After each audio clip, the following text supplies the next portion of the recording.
بسم اللہ الرحمن الرحیم۔ احساس محرم اپیل کی اسپیشل ٹیلی تھون نشریات کے ساتھ میں ہوں سید عمران ودود۔ ناظرین، آج کے اس پروگرام میں ہم مختلف عنوانات پر گفتگو کریں گے، لیکن اس سے پہلے ہم گفتگو کرنا چاہیں گے احساس فاؤنڈیشن کے حوالے سے۔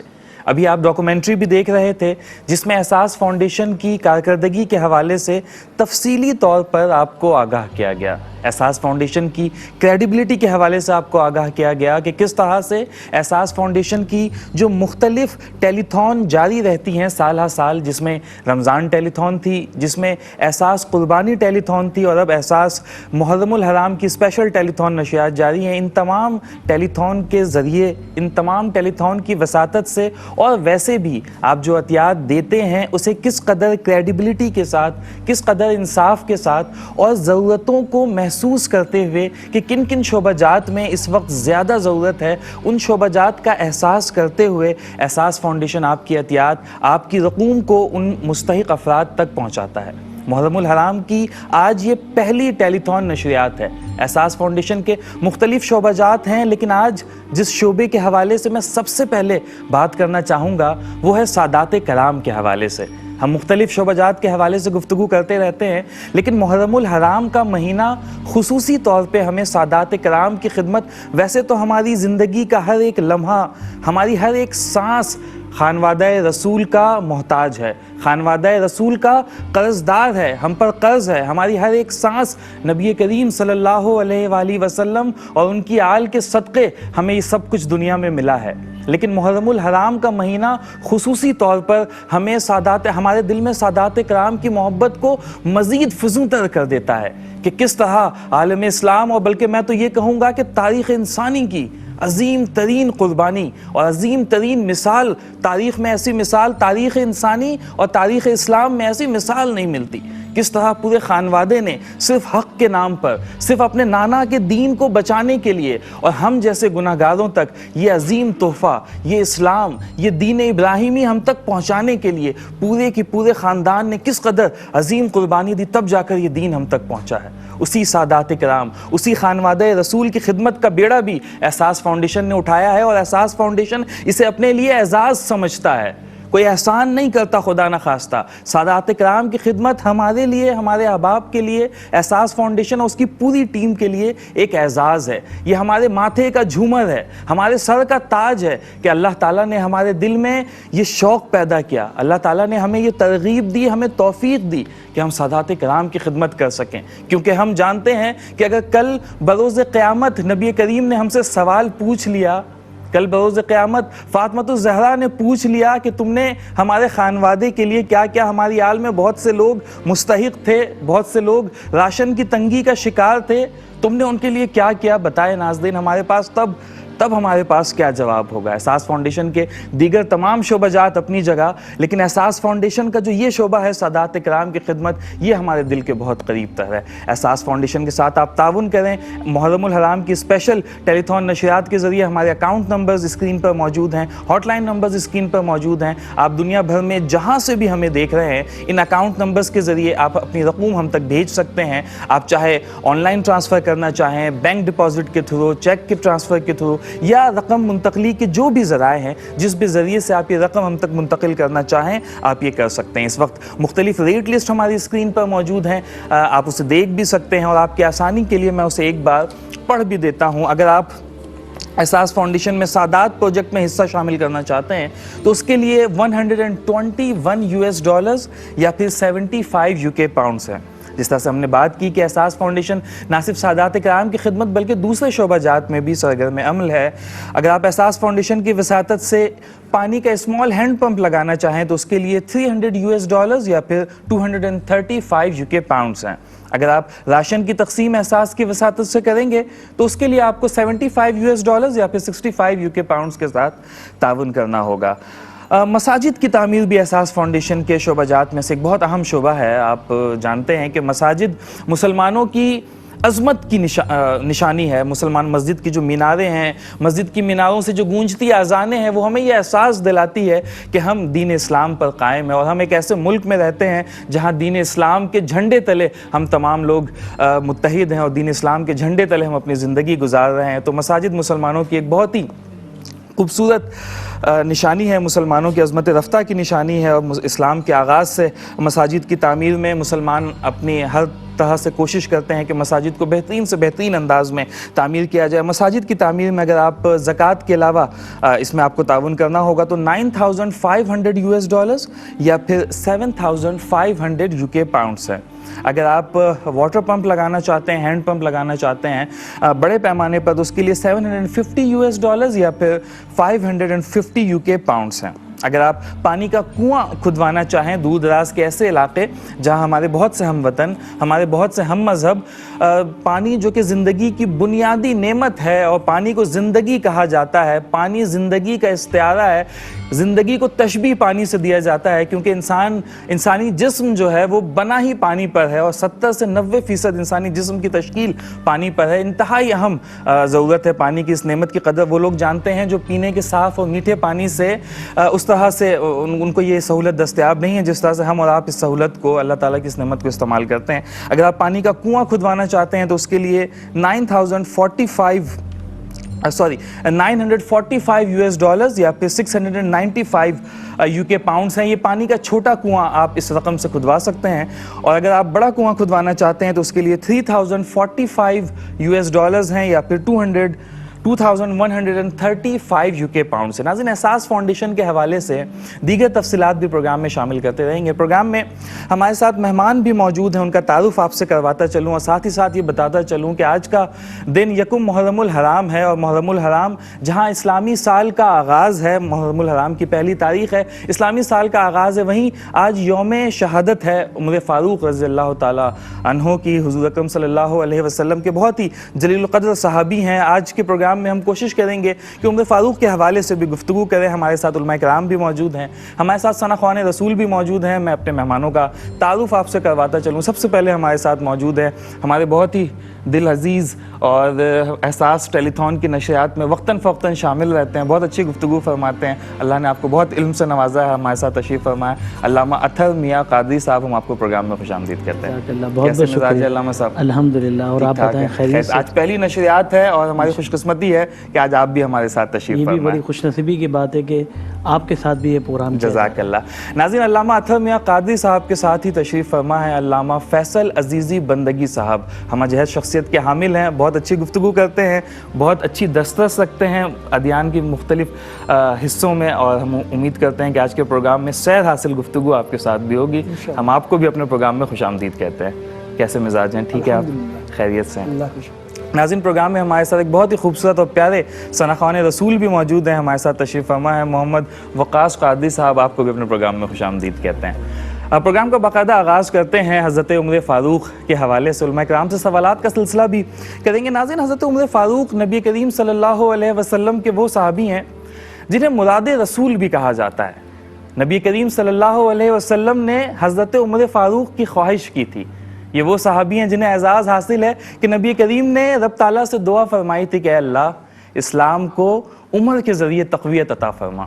دو صحابی ایسے گزرے ہیں جن کے لیے نبی کریم نے دعا فرمائی تھی، لیکن پہلے اس دعا کو اللہ تعالیٰ نے حضرت عمر فاروق کے حق میں قبول کیا۔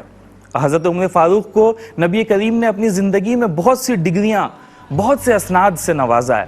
نبی کریم نے حضرت عمر فاروق کے بارے میں کہا تھا کہ جس راستے سے عمر گزر جائے اس راستے سے شیطان نہیں گزرتا، اور اگر اس راستے سے شیطان نہ گزرے، یعنی اگر عمر فاروق کو دیکھ کر شیطان اپنا راستہ بدل لے تو پھر بہکائے گا کیا؟ یقیناً حضرت عمر فاروق ایسی جلیل القدر شخصیت کے حامل تھے کہ شیطان جس کا کام ہی جو اللہ تعالیٰ سے سرکش ہوا اور اس کا کام تھا کہ دنیا میں ہر ایک انسان کو بہکائے گا، حضرت عمر فاروق کا خوف اس پر ایسا طاری تھا کہ اسے دیکھ کر، حضرت عمر فاروق کو دیکھ کر اپنا راستہ بدل لیا کرتا۔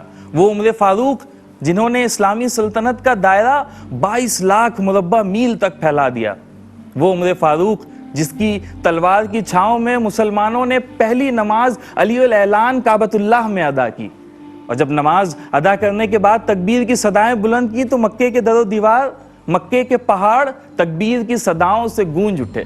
وہ عمر جب ایک مرتبہ ان کے اصحاب نے انہیں مشورہ دیا کہ باہر سے ڈیلیگیشنز آتے ہیں، باہر سے بہت لوگ آتے ہیں ملنے کے لیے آپ سے، اور آپ نے جو کپڑا پہنا ہوا ہے اس میں کئی پیون لگے ہیں، یہ آپ کے لیے خوبصورت کپڑا لے کر آئے ہیں، اس کپڑے کو زیب تن کیجئے، پھر ان سے میٹنگ کیجئے، تو عمر فاروق نے جواب دیا کہ تم کیا سمجھتے ہو، ہمیں دنیا میں جو عزت ملی ہے وہ ان کپڑوں کی وجہ سے ملی ہے؟ نہیں، ہمیں دنیا میں جو عزت ملی ہے وہ اسلام کی وجہ سے ملی ہے۔ اللہ اکبر۔ وہ عمر جن کے بارے میں ایک انگریز مصنف برٹرانڈ رسل اپنی کتاب ریفلیکشن آن دی ری اویکننگ ایسٹ میں لکھتا ہے کہ اگر اسلام کو ایک عمر اور مل جاتا تو آج پوری دنیا پر اسلام کی حکمرانی ہوتی۔ اللہ اکبر۔ حضرت عمر فاروق کا آج یوم شہادت ہے، اسی حوالے سے علماء کرام کی جانب جائیں گے، سوالات کا سلسلہ شروع کرتے ہیں۔ علامہ اطہر میاں صاحب آپ سے پوچھنا چاہیں گے، حضرت عمر فاروق کی شخصیت ہمہ جہت شخصیت ہے، ایک جانب ہم ان کا روب و دبدبہ ایسا دیکھتے ہیں کہ کبھی مختلف واقعات ہم سنتے ہیں کہ زمین کو کوئی حکم دیتے ہیں تو زمین بھی فرما برداری کرتی ہے، کبھی دریا کو کوئی حکم دیتے ہیں تو دریا بھی فرما برداری کرتی ہے، کبھی ہم خوف خدا اور اللہ تعالیٰ کی خشیت کا یہ عالم دیکھتے ہیں کہ رات کو ہزار و قطار رو رہے ہوتے ہیں، مدینے کی گلیوں میں پھر رہے ہوتے ہیں، ہمہ جہت شخصیت ہے۔ سب سے پہلے ان کی شخصیت جو ان کے نام کے ساتھ بھی جڑی ہوئی، حضرت عمر فاروق، ان کا عدل بڑا مشہور تھا، عدل فاروقی بڑا مشہور تھا، اس حوالے سے سب سے پہلے آپ سے میں پوچھنا چاہوں گا۔ بسم اللہ الرحمن الرحیم۔ عمران بھائی، یقیناً احساس محرم الحرام کا جو مقصد ہے، پہلے اس پر تھوڑی سی بات کر کے پھر انشاءاللہ حضرت عمر فاروق رضی اللہ تعالیٰ عنہ کے حوالے سے بھی گفتگو کی جائے گی کہ شروع میں جو بات کی گئی کہ سادات کرام کے لیے کہ سلسلہ شروع کیا گیا ہے، اور یاد رکھیے گا ہمارے ذہن میں یہ ضرور ہو، کیونکہ معاشی طور پر انسان مستحکم نہیں ہے، حالات اس قدر تبدیل ہو چکے ہیں، مہنگائی صرف پاکستان میں نہیں پوری دنیا میں عروج پر ہو چکی ہے، تو اگر ہم کسی سعادات کو کسی قسم کی مدد کرتے ہیں تو گویا کہ وہ ہم اپنے لیے بہتری کا ایک سبب بنا لیتے ہیں۔ کوئی اس میں مذائقے کی بات نہیں، کوئی غلط بات نہیں ہے کہ کسی کے ذہن میں یہ سوال آ جائے، اور خاص طور پر جو ڈونیٹ کرنے والے لوگ ہیں ان سے گزارش ہے کہ اپنے پاک اور صاف مال سعادات کے لیے چنائیں، اور اعزاز ہے۔ ہاں یہ اعزاز کی بات ہے۔ آج اگر دنیا میں آپ سعادات کے کرام کے لیے کام کریں گے تو انشاءاللہ قیامت کے دن رسول اللہ صلی اللہ تعالیٰ علیہ وسلم کی شفاعت بھی آپ کو نصیب ہوگی۔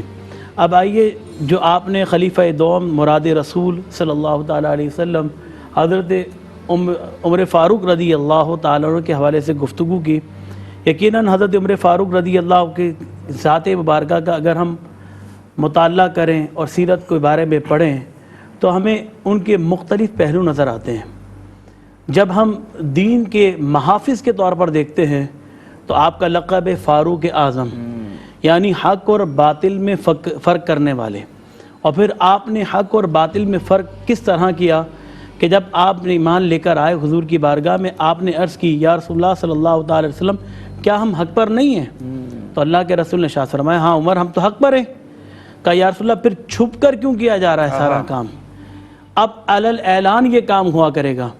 اور پھر آپ نے جا کے خانہ کعبہ میں آواز بلند کی، اور آپ نے جا کے لکھا ہے، صحابہ نے فرمایا کہ پہلے ہم چھپ کر نماز ادا کیا کرتے تھے، لیکن جب عمر اسلام لے کر آئے تو ہم خانہ کعبہ میں کھڑے ہو کر نماز ادا کرتے تھے۔ سبحان اللہ۔ اور پھر خانہ کعبہ میں آواز جو گونجی حضرت عمر فاروق رضی اللہ تعالیٰ عنہ کی، کیونکہ اس دور میں بھی جہالت کے دور کے اندر بھی حضرت عمر فاروق رضی اللہ عنہ کے جاہ و جلال سے لوگ ڈرا کرتے تھے، اور جب آپ ایمان لے کر آ گئے تو ظاہر سی بات ہے انہیں پتہ ہے کہ ان کا جاہ و جلال بڑا غضبناک ہوتا ہے، اور جب اپنے غضب پر آ جاتے ہیں تو ان کے سامنے کوئی ٹکنے کو تیار نہیں ہوتا ہے۔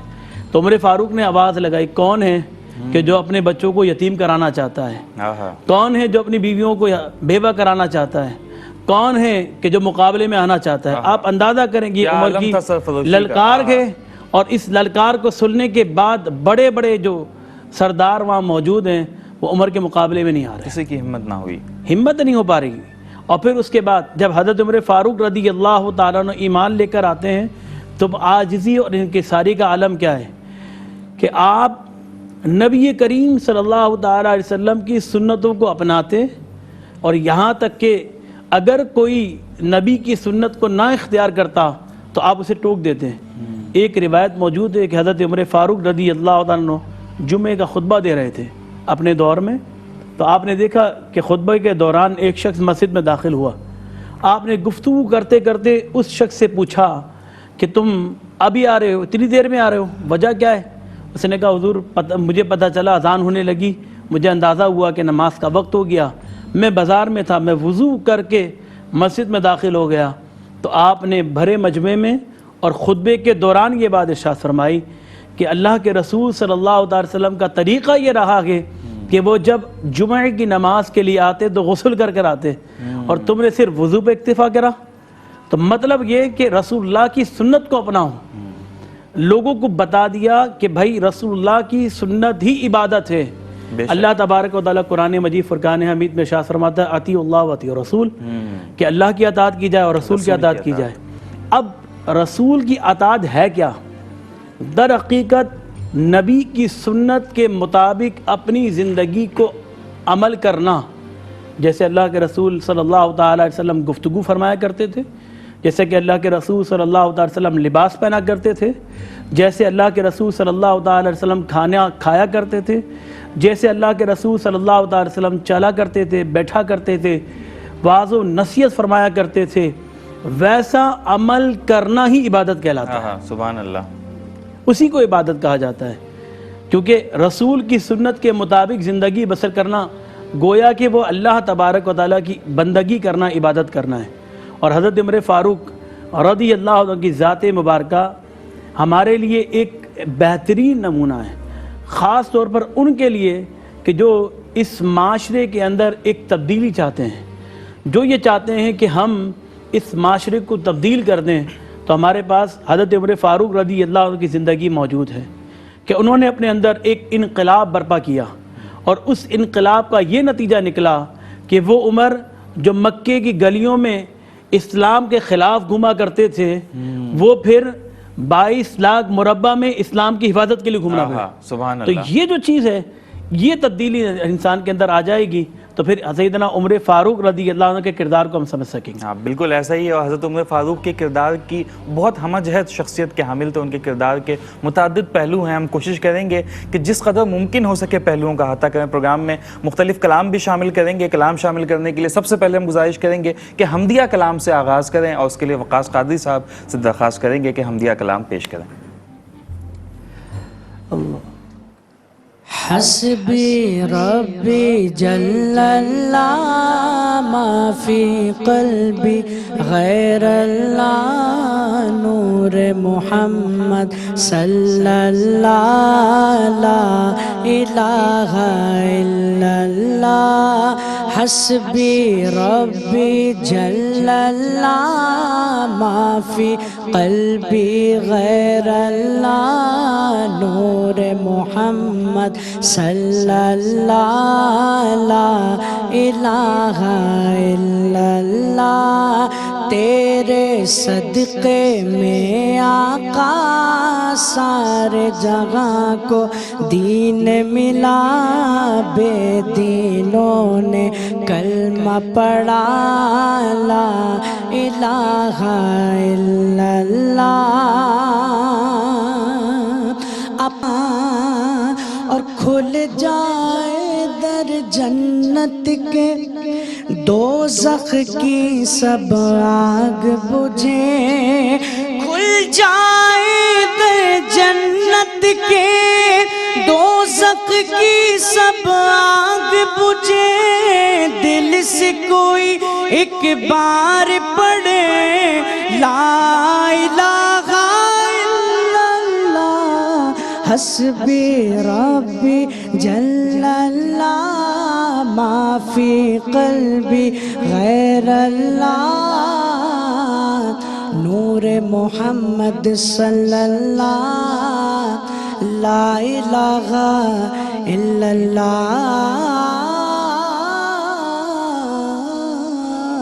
بھائی ماشاءاللہ، بہت ہی خوبصورت وقاص قادری صاحب، بہت ہی خوبصورت کلام ماشاءاللہ، اور بہت ہی اچھے سے آپ نے اس کلام کا حق ادا کیا ہے۔ ناظرین، پروگرام میں گفتگو کا سلسلہ ایک بار پھر سے شروع کریں گے۔ علامہ فیصل عزیزی بندگی صاحب بھی ہمارے ساتھ تشریف فرما ہے۔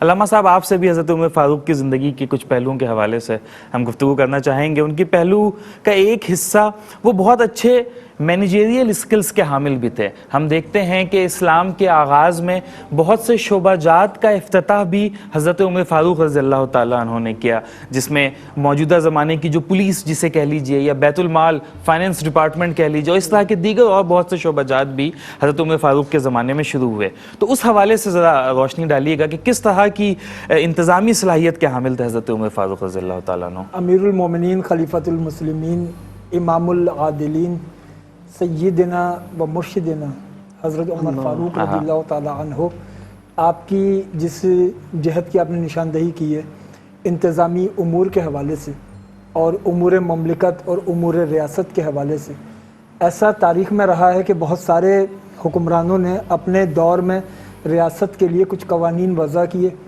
پھر ان کا دور گزر گیا، آنے والے دور کے نئے تقاضے تھے اور حکمرانوں نے پھر نئے تقاضوں کے مطابق قانون سازی کی۔